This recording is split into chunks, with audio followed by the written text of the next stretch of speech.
ईशान और उसके पापा कैंपिंग करने जंगल गए हुए थे।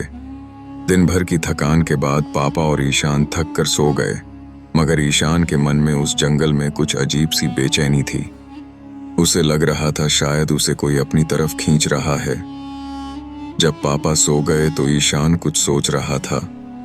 तभी उसे वहाँ पास में ही एक अजीब सी रोशनी दिखाई दी।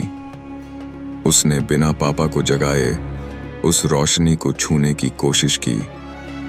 जैसे ही ईशान ने उस रोशनी को छुआ, वो वैसे ही वहाँ से गायब होकर दूसरी दुनिया में पहुंच गया।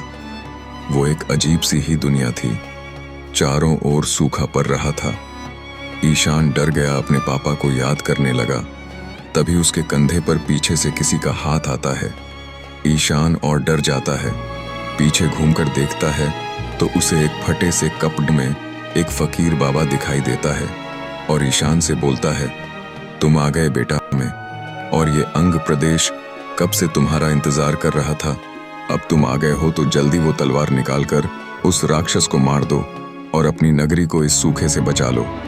ईशान कुछ समझ पाता उससे पहले वो बाबा उसे अपनी शक्तियों से उस रहस्यमयी जगह ले जाता है जहाँ वो तिलिस्मी तलवार है, और उस तलवार को देखते ही ईशान के अंदर एक अजीब सी ताकत आ जाती है और वो तुरंत उस तलवार को निकालने लग जाता है। तलवार को निकालते ही वन्हा पहाड़ों के पीछे से एक विशालकाय दैत्य प्रकट हो जाता है। ईशान उसे देखकर डर जाता है।